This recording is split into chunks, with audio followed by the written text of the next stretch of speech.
Welcome to Private Club Radio, the industry's first and only program dedicated to education, news, events, trends and announcements. Broadcasting from Tampa, Florida, ladies and gentlemen, here is your host, Gabriel Aloisi. I hope you're ready to have a little fun today on Private Club Radio. We're talking membership marketing strategy. This is part 2 of 3 of a series that we're putting together on modern membership marketing strategy.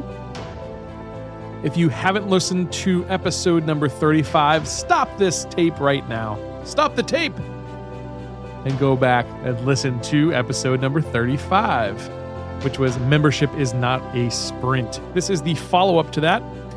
Today's episode is titled Membership is Not a Logical Purchase. Now, after hearing that title, I'm sure I already have a few naysayers, but bear with me today. I think you're going to enjoy today's episode. And before we get into that modern membership marketing strategy, we've got Board Chats presented by Concert Golf Partners, the inaugural edition of Board Chats today. Stay tuned for that one. And before we bring on Peter Nanula, Chairman of Concert Golf Partners, I just want to tell you about a couple of pretty cool things happening over at privateclubradio.com. If you didn't tune in last week, first off, shame on you. Nah, what you missed was a promo code for our Q1 of 2017 webinar, Bright Ideas to Keep a Successful Club and Career on Track, presented by Michael Crandall. Really honored to have him on. And the PCR code for Private Club Radio listeners to get your early bird discount will only last through the end of this month. That means you only have 2 more weeks to claim your $50 off this education session. Use the code PCR50 to receive that $50 off. And for less than $1 a minute, you will be able to hear Michael Crandall. During that session, he is going to give you a better understanding of the new challenges in today's club management. You'll get a better grasp of the differences between important and mandatory. You're going to earn the confidence of your board, membership, and staff, better provide meaningful leadership skills, and it's, in general, just a must-attend event. You do not want to miss this one. Michael's a dynamic guy. PCR50, go to privateclubradio.com/webinar and sign up today. A couple other little bits that are happening over at Private Club Radio. If you don't know about it, we do have our own mobile application. That way you can take this show on the road with you. Episodes drop every Monday. Just go to iTunes, search for Private Club Radio, or the Google Marketplace, the Android Marketplace, search for Private Club Radio. That'll come right up. That way you don't have to go to a podcast app. You don't have to necessarily go to our website to interact with this show, to vote on topics. You can listen to the episodes, see all the guests, and it's just a lot of fun. And lastly, in terms of Private Club Radio news, we've got our new Facebook group that we just recently opened. Just go to Facebook, type in Private Club Radio. You'll see the Private Club Radio Listeners Forum. Ask to join it. It's a private group, but you can ask and I will let you in. It's a place for you to interact, talk shop with people from all around the world in the private club industry. If you have questions for me directly, you want to reach out, I will answer anything that happens over there as well.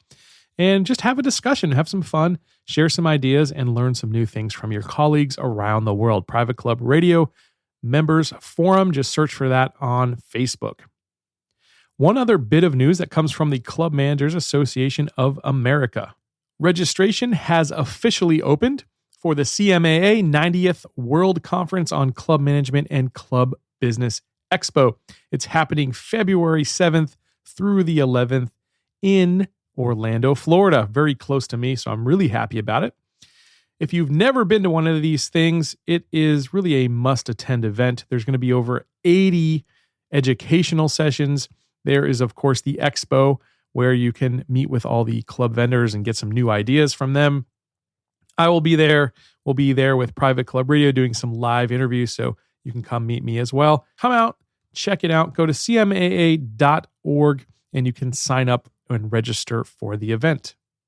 We'll be back with Board Chats right after these messages. Why do over 60% of Boardroom Magazine's distinguished clubs choose to partner with Club Essential? The better question is, why not? As the leading provider of club management and marketing software to over 1,400 private clubs, our unified suite of modules are designed to automate club operations while informing and engaging members. From websites to accounting and POS to CRM, online reservations, and mobile apps, Club Essential has all of your club's technology needs covered. Visit clubessential.com to learn how our experienced team can help your club. Again, that's clubessential.com. Hello there. I have a question for you. How impressed are members with the cleanliness of your club? To attract new members and keep current ones happy, your club must provide the best cleaning and maintenance service possible. Elegance Cleaning Service specializes in country club cleaning.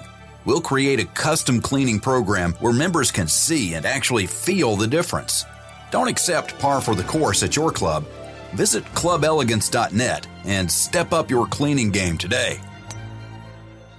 And now it's time for Board Chats, presented by Concert Golf Partners. A behind-the-scenes look inside real boardrooms with special guest Peter Nanula. Welcome to the inaugural installment of Board Chats, presented by Concert Golf Partners. Each month on this segment, I'll be joined by Peter Nanula of Concert Golf Partners, and together we'll be speaking with actual board members of equity and member-owned clubs. These are folks with real-world experience sitting inside the club boardroom. I'm excited to bring this new segment to you because it will be distinctly new ground for this show. We'll be dealing with board strategy issues rather than operational issues, and you'll get a behind-the-scenes look into what goes on inside the boardroom. I'm pleased to have Peter join us today. Peter was recently recognized by Golf Inc. as one of the most influential people in golf. Peter, welcome to the segment. Can you refresh our memories about Concert Golf and what you guys do? Oh, thanks, Gabe. Good to be with you. Yeah, as you know, Concert Golf Partners is a company that I started 5 or 6 years ago to invest in private clubs and preserve and enhance those clubs with capital, with a debt-free capital structure and an experienced team of club operating people. So that's what we're doing. We've got 13 excellent private clubs now, and we're trying to find more who want to partner with us. All right. And why Board Chats, Peter? Yeah, no, this segment I thought, Gabe, would be interesting because a lot of what I read in all the same periodicals and trade shows and things that you attend, a lot of it's operational, food and beverage, HR, a lot of tactical stuff that's excellent content.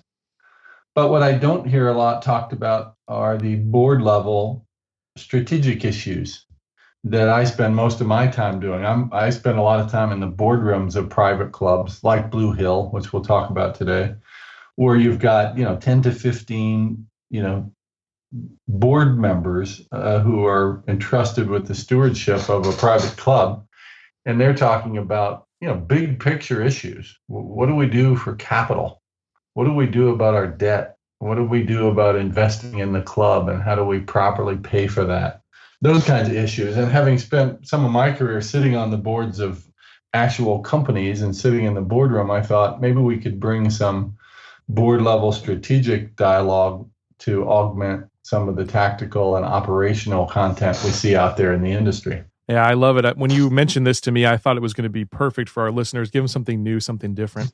Well, today we're joined by Tim Nelson, a financial executive and a longtime board member at Blue Hill Country Club in Boston.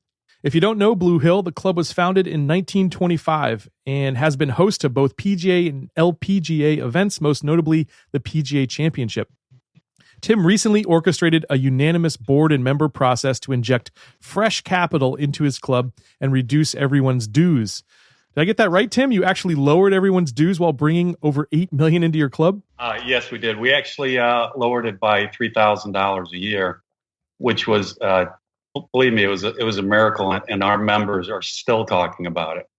Perfect. Can you tell folks about some of the challenges you were having at Blue Hill? Yeah, since 2008, as everybody knows, a lot of the private clubs had trouble holding members for a variety of reasons, but a lot of it was financial. And in 2008, we had almost 300 members in our club. By the time we actually did the deal with Peter, we were down to about 220. And we had done everything we could possibly think of to get members to our club. We we did different due structures for new members. We did, promotional deals. We did everything we could. But every time we did a deal, the people that had to pay the price were the current members. And as you know, as a private club, we have to be at zero by the end of the year. So every time we lost members, it just meant that the dues for the members that were still there went up every year. And it got to the point where our due structure was higher than could be competitive in the market we were in Canton. So we were kind of in a bit of a death spiral at that point in time. And we just needed to bring in an outside investor to do the things we needed to do. One of the other things is we needed to make changes to our club to attract new members, especially new younger families and things like that. And we just had a really hard time getting our membership to agree on anything. And as I've talked to other clubs as we went through this process, a lot of other clubs have these same issues, is that you have younger members that want one thing and you have older members that want something completely different. Yep. And we had actually tried to put together a renovation project for our clubhouse and our driving range in 2015 or 2014.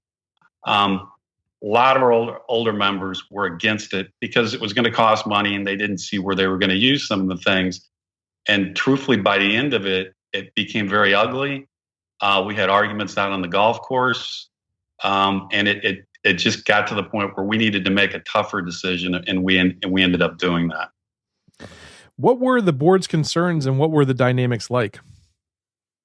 Well, the board's concerns were the first one was just membership, that we were losing members. The second one was we have an unbelievably beautiful golf course. It's 27 holes.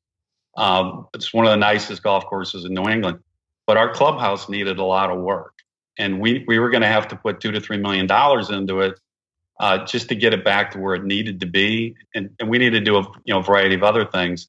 We also had an environmental issue on our course that was pretty expensive that we couldn't take care of, and we kept pushing off, and it needed to be taken care of immediately, and we just couldn't get our members to pay for it.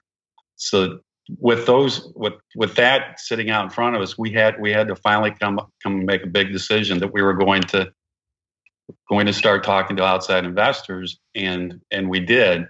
And right before we did, one of the changes we made immediately to make sure that we could get approval is going through the renovation project, we actually realized we had a group of members that thought that they weren't getting heard. And they kept saying that they weren't getting heard. So we actually, we made a decision that we were going to have all the interest groups involved in the process so we could get it done. And we actually changed up our board and brought some of the biggest dissenters on the board just so they could see all the problems that we were having and they could be part of the process so we could get it done.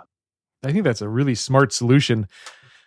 We've heard a few other folks here on Private Club Radio talk about getting, fresh blood into the board and people from, different demographics, because clubs are made up, like you mentioned earlier, of, both young and old, and everyone has a different desire. So how did you actually get the entire board to come to a consensus when you have so many different personalities and demographics at your club, Tim? Well, it's strange. We had a 17-member board, which is unheard of, and really no board should ever be that large because you have to make 17 members happy all the time. It's strange. My background actually in financial is actually more in sales, and I sold to large corporations, and for that we had to please a wide variety of constituencies every time we did it, and so you just had to figure out what the win was for each group, and you had to compromise. So there was a lot of compromising that went on, and by the time we got done with the decision to bring in Concert and work with Peter, we got a unanimous vote from the board to do it. And that's because everybody understood what the issues were.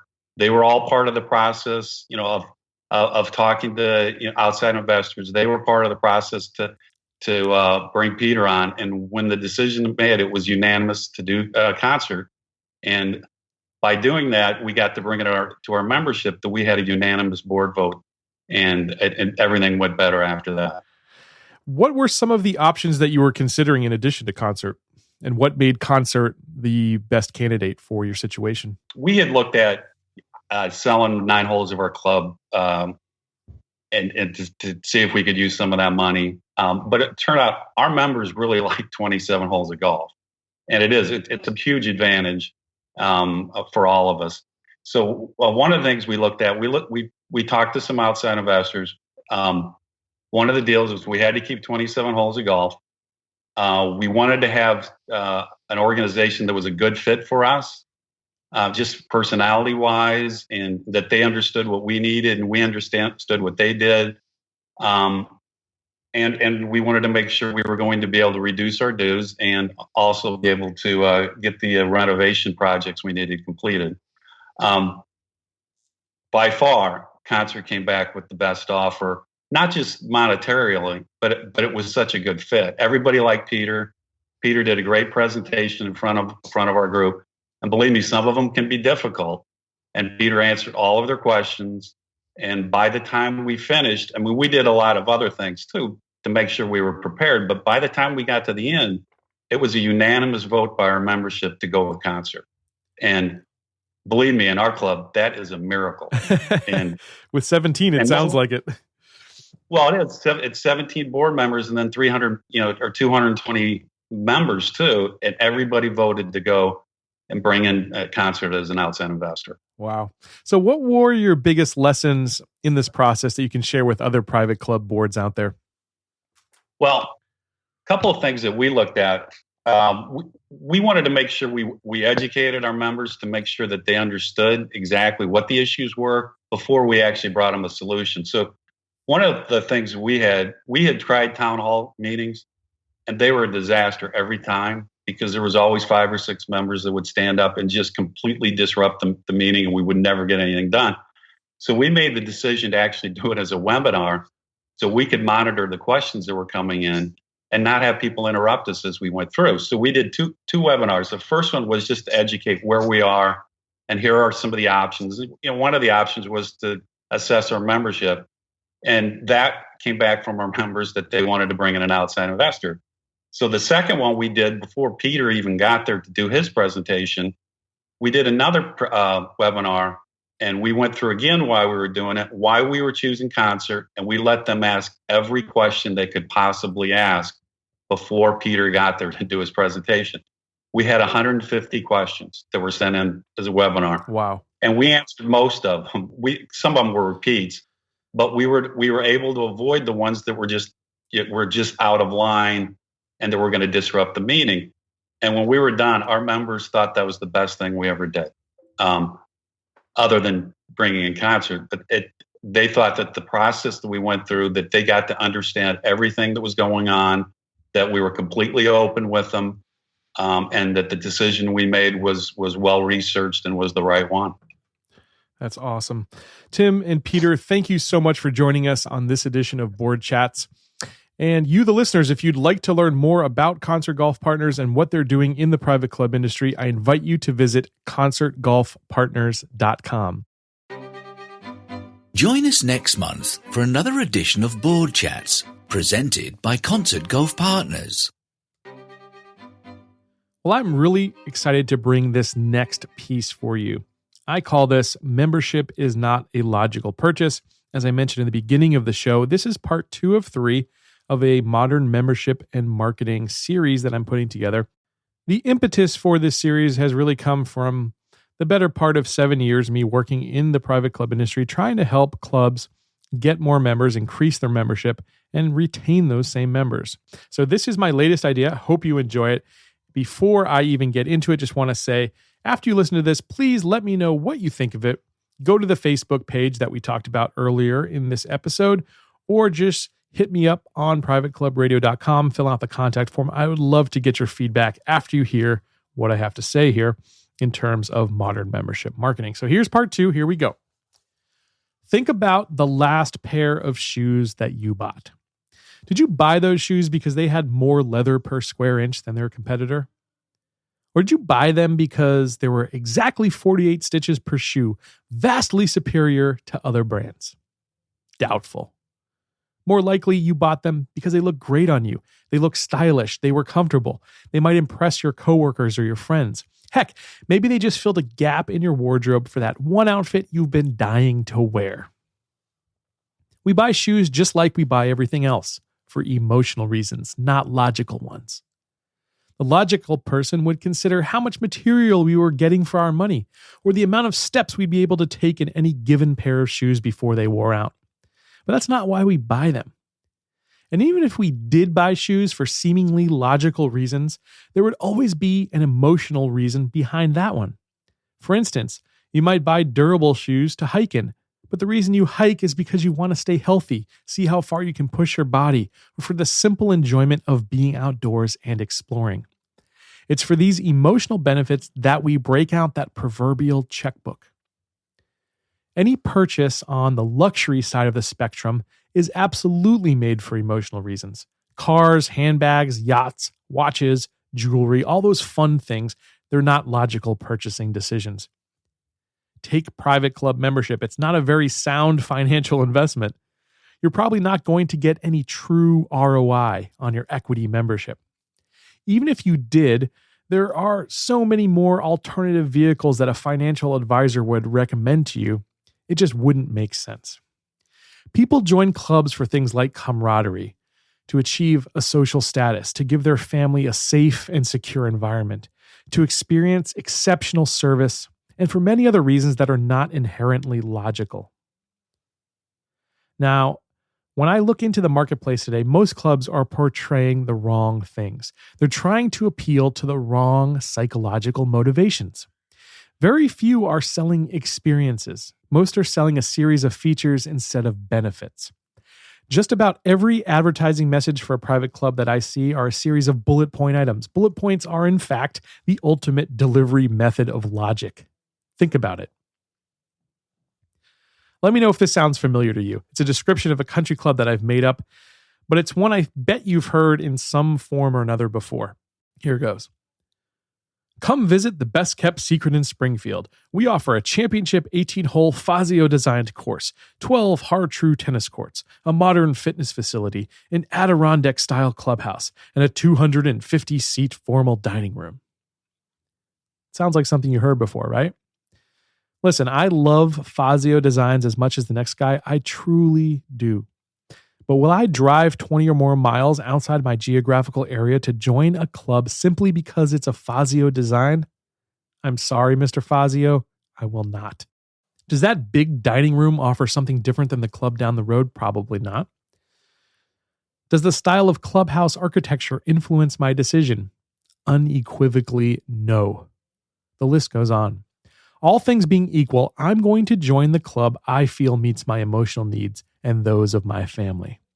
Now, if your club can do that better than the club down the road, that's where I'm going to apply. It's truly that simple for the vast majority of those considering joining a private club. As such, clubs that use copywriting and ad messages and marketing messages that are geared to the emotional side of the brain would fare far better and do more to stand out from their competition. And let me remind you that your competition is not just the club down the street. You're competing with restaurants, amusement parks, anything out there that is competing for the entertainment dollar you're competing against. Here are a few concrete examples of how you can say the same thing, but say it in a much more effective manner by replacing logical statements with emotional ones. First off, here's this. Join us for a fun-filled open house. You've probably heard that before, right? Instead, you could say, you're invited to an exclusive, one-day-only luxury lifestyle experience. You see the difference there? Instead of the best-kept secret in South Florida, and I'm sure you have heard the best-kept secret in your town or state or country, instead say something like, come explore, we've been waiting for you. You're tapping into, again, something experiential, something that's deep-seated in our human nature, the sense of exploration. That's a wonderful emotion to target. It's very powerful. Instead of that example I gave before, we offer a championship 18-hole Fazio-designed course, 12 hard-true tennis courts, a modern fitness facility, and a 250-seat formal dining room. Instead of saying that, just simply say, imagine the possibilities and show some beautiful pictures of your spa and fitness facility, your course, your club, and most of all, people. I think that's another thing. Clubs forget to use people in their ads. They just keep showing things instead of people. Again, showing people will give a much higher and more potent emotional response because we connect with people as humans. But you can say all that with photos and that statement, imagine the possibilities. It's much more powerful because, again, taps into the emotional brain.